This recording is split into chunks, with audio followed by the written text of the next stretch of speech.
धीरे धीरे महाराज पहले अनाज चुराता है, फिर पिताजी की जेब खाली करना शुरू करता है धीरे से, फिर वही महाराज जेब कतरा भी बन जाता है। धीरे धीरे घर से ही सीखते हैं चोर।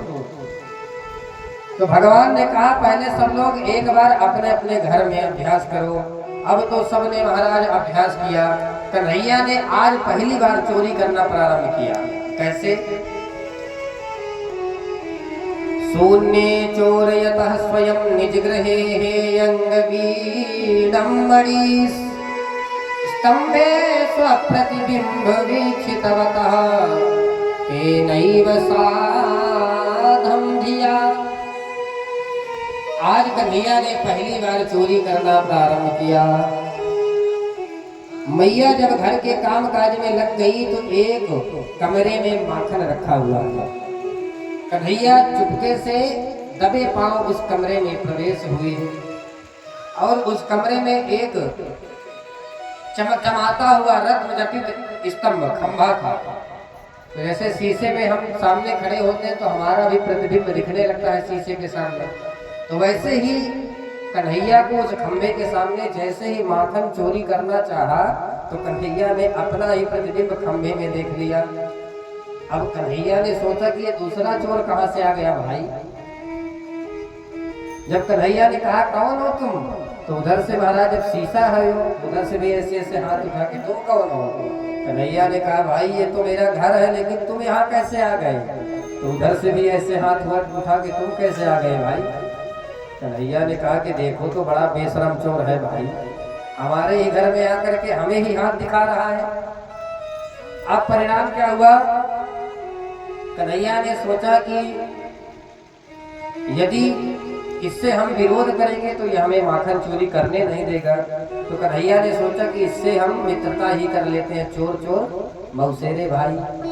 तो कन्हैया ने कहा देखो भाई गड़बड़ मत करना, तुम भी खा लो और हम भी खा लो। उधर से भी ऐसी ही आवाज आई कि हाँ ठीक है गड़बड़ मत करना, तुम भी खा लो हम भी खा लें। अब परिणाम क्या हुआ, कन्हैया ने कहा देखो भाई चोरी तो करना लेकिन जब मैया आ जाए तो मेरो नाम मत लेना। भ्रातर मावद मातरम मम समो भागस्तवाहि पीहते। अब जैसे कन्हैया ने उससे बात किया अपने ही प्रतिबिंब से कि चोरी जब पकड़े जाना मैया पकड़ ले तो मेरा नाम मत लेना। फिर कन्हैया ने सुन लिया तो कन्हैया ने कहा कृष्णत्वासि करोसि किम पितरसि सुतैव मातुर वचः। अरे मेरे बाप, जैसे माताएं नहीं कभी कभी अपने बच्चों को कहते हैं अरे मेरे बाप रोना बंद कर दे भाई। हम जब तंग आ जाती है, जब बालक ज्यादा रोने लगते हैं तो माताएं ऐसे कहती हैं कभी कभी बस कर मेरे बाप अब बंद कर दे।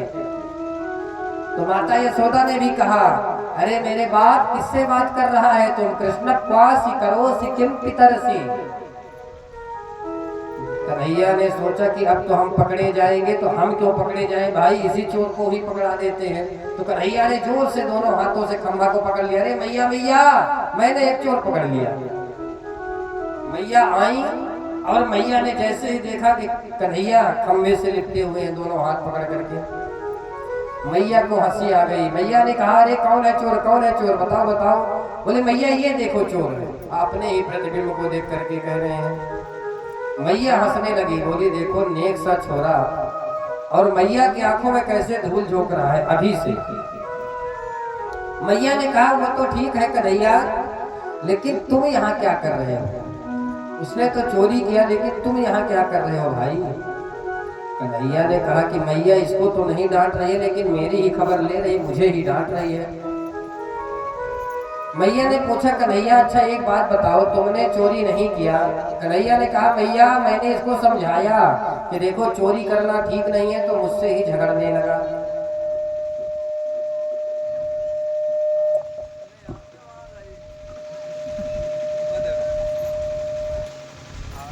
कन्हैया ने कहा कि मैया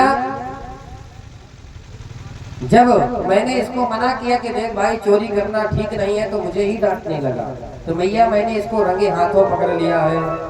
मैया ने कहा कि तुमने चोरी तो नहीं किया लेकिन तुम्हारे मुंहड़े में माखन कैसे लग गया भाई। अब तो कन्हैया डर गए कि मैया इसको तो कुछ बोल नहीं रही, हमारी ही खबर ले रही है। तो कन्हैया ने कहा मैया जब मैं कमरे में घुसा तो माखन में कई सारी चींटियां चल रही थी और मैं चींटियों को महाराज मैया निकालने लगा बाहर। मैंने सोचा मेरी माँ की बुढ़ापे की आंखें हैं और माँ की आंखें कमजोर हो गई, इसलिए मैया मैं एक चींटी निकालने लगा तो दूसरी चींटी मेरे दूसरे हाथ से चढ़ करके मेरे कपोल में गाल में काटने लगी। तो मैया मेरे को क्रोध आ गया और वही भिड़ा हुआ माखन जिससे चींटी निकाल रहा था उसी माखन से ऐसे कर दिया मैया, तो मेरे घोड़े में लग गया। अब तो मैया मुंह दाब करके हंसने लगी, बोली वाह कन्हैया। और इतने में कन्हैया उस स्तंभ को खोला और सीधे भाग खड़े हुए। 9 तो 11 हो गए वहां से। मैया हंसने लगी। अब कन्हैया अपने ग्वाल मंडली के पास पहुंचे। सबने अपनी अपनी कहानी बताई। मधुमंगल ने अपनी पीठ दिखाते हुए कहा कन्हैया आज के बाद मैं कान पकड़ता हूँ, जीवन में कभी चोरी नहीं करूंगा। क्यों? बोले जैसे ही मैं चोरी करने गया तो मैया ने देख लिया वो पिटाई की कि मेरी तो कमर दर्द कर रही है भाई, आज के बाद जीवन में मैं चोरी नहीं करूंगा। कन्हैया ने कहा जा दारी के, पहले ही चोरी किया और पहले ही बार में फंस गया। बोले कन्हैया तुमने चोरी कैसे किया? बोले भाई आज पकड़ में तो हम भी आ गए थे, लेकिन चोर को थोड़ा बुद्धिमान भी होना चाहिए। पिटाई हमें पड़ने वाली थी लेकिन हम भाग आए वहां से दूसरे चोर को फंसा करके। सब ग्वाल वालों ने कहा वाह कन्हैया तू तो सबका सरदार निकला भाई, चोरों का सरदार। बोले चोरी के साथ साथ अकल भी होनी चाहिए चोरी करने की। अब सब ग्वाल वालों ने कहा कि कन्हैया आज से हम सब तेरे शिष्य हुए और तू हमारा सरदार हुआ। और महाराज वहीं पर चुनाव हो गया और सर्वसम्मति से कन्हैया मंडलाध्यक्ष बन गए। और अपनी मंडली का कुछ नाम होना चाहिए कन्हैया ने कहा हमारी मंडली का नाम बाल गोपाल चौर विद्या प्रचार मंडल होना चाहिए। अब तो महाराज घर घर माखन चोरी करना प्रारंभ कर दिया।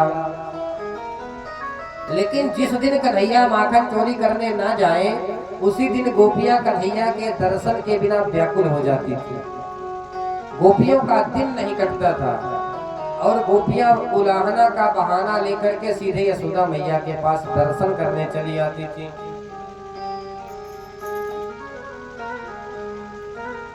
जैसे ही गोपियां आई दर्शन करने, अरे ए यशोदा सुनती है? यशोदा मैया महल के बाहर निकली, बोली अरे बहनाओं हमने तो तुमको कोई बुलावा भी नहीं दिया, तुम कैसे सब के सब आ गई? बोली कोई गीत गाने नहीं आई है, तेरे लाला की शिकायत करने आई है। तेरे लाला ने हमारे नाक में दम कर रखो है मैया। अब मैया ने कहा क्या कर दिया? सखियों ने कहा मैया तेरा लाला जब हम अपने घर में रहती हैं घर के अंदर तो जाता है और हमारे बछड़े खोल करके भाग आता है और बछड़ा गैया का सारा दूध पी लेता है।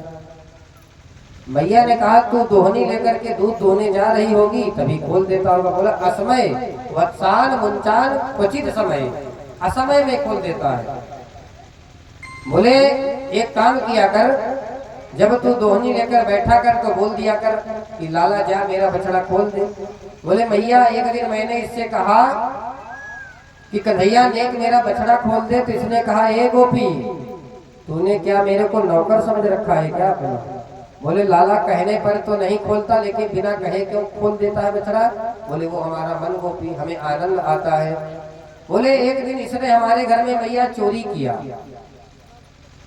और समस्त ग्वाल मंडली को लेकर के गया और खूब माखन खाया और सबको खिलाया। और जब खा करके सब छक गए तो महाराज इसने एक ऐसी सीटी मारी कि कई बंदर आ गए और बंदरों को खूब खिलाया। और जब बंदर भी खा करके खूब छक गए तो महाराज इसने क्या किया, मटकी देखा और मटकी से माखन लिया और सूंघा। बोला क्या सड़ो सड़ाया माखन रखती हैं गोपियां, और इसने हमारे माखन के मटकों को धम्म से फोड़ दिया। मैया यशोदा मुस्कुराने लगी। जैसे ही मैया कन्हैया की तरफ देखती है तो कन्हैया मोहनी से सूरत बना लेते हैं, लगता है कुछ जानते ही नहीं। मैया ने कहा एक काम किया करो बहनाओं, जब तुम्हारे घर आए तो इसको माखन और मिश्री दे दिया करो और जितना तुम दोगी उससे 2 गुना आकर के हमसे ले लिया करो। एक गोपी ने कहा मैया, एक गोपी शिकायत कर रही है, दूसरी गोपी इनके दर्शन कर रही है। बोली बहनाओं, जब तक शिकायत करेंगी तभी तक दर्शन होंगे, खूब शिकायत कर लो। एक गोपी ने कहा मैया मैंने वो भी देख लिया। एक गोपी ने एक दिन अपने घर में माखन मिश्री लेकर के बैठी, बोली लाला आज तू प्रेम से जितना चाहे मेरे घर में माखन मिश्री खा ले, मेरे घर में कोई कमी नहीं है। इसने मुंह दिखाते हुए कहा अरे गोपी, क्या तूने मुझे भिखमंगा समझ रखा है क्या? मैं घर घर माखन और मिश्री खाते डोलूं, क्या मेरे घर में कोई कमी है क्या? अरे गोपी तू नेक सा माखन मुझे क्या दिखा रही है, मेरे घर में तो 9-9 लाख गैया है। तो गोपी ने कहा जब इतने बड़े बाप का बेटा है तू, तो माँ चोरी क्यों करता है फिर? तो इसने मुस्कुराते हुए बोला अरे गोपी, चोरी के माल में तो कुछ स्वाद ही अलग आवे। एक गोपी ने कहा मैया मेरी भी सुन। बोले तू क्या कहना सुना रही है? बोले मैया मैं गरीब घर से हूँ ग्वालियर, और मेरे घर में गाय और बछड़े नहीं है।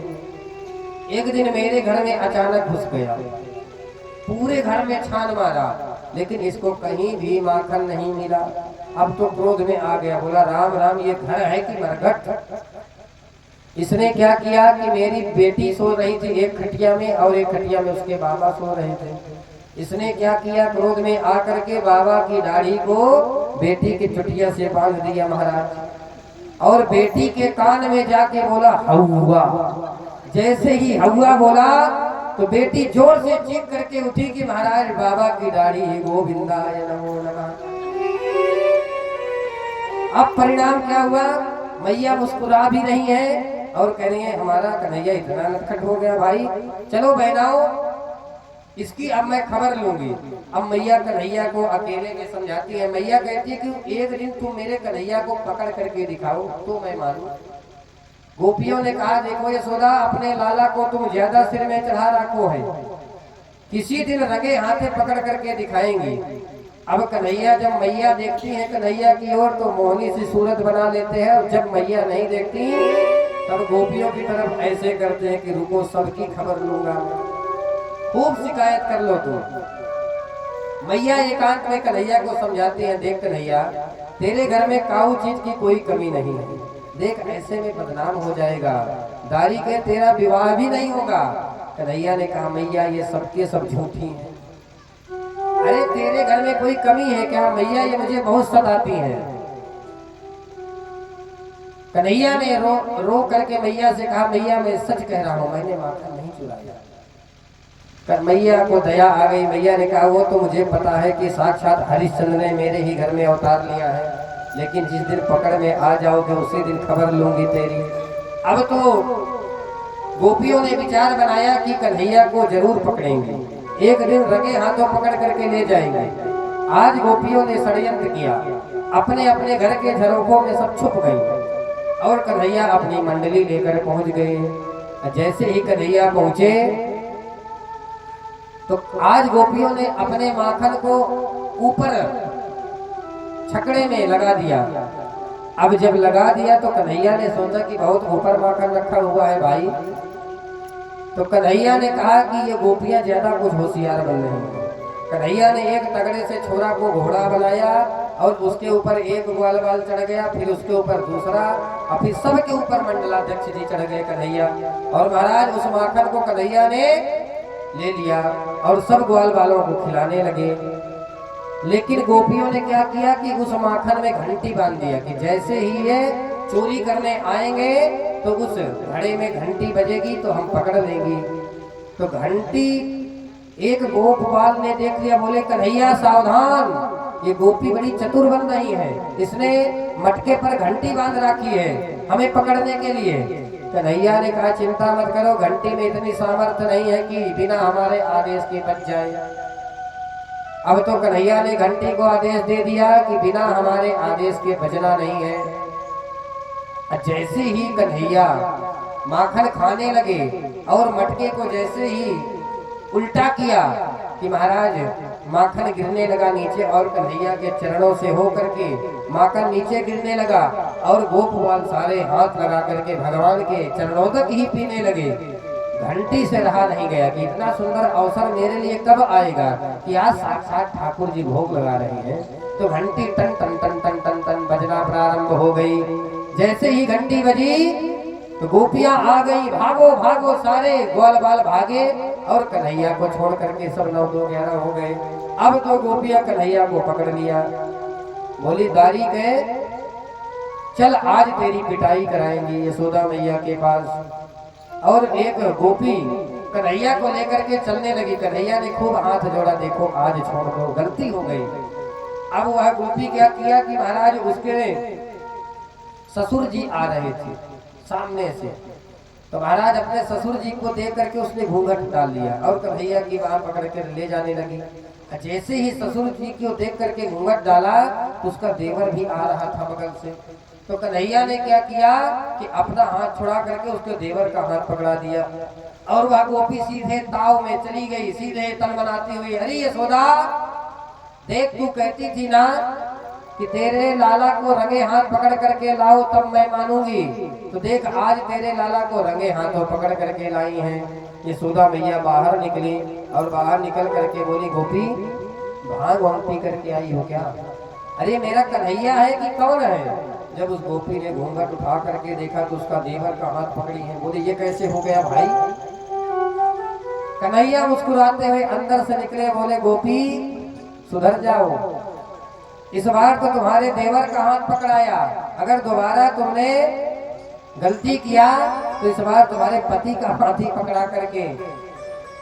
अब तो गोपी शर्मिंदा हुई और चली गई। तो भगवान इस प्रकार से कई लीलाएं करते हैं। एक बार भगवान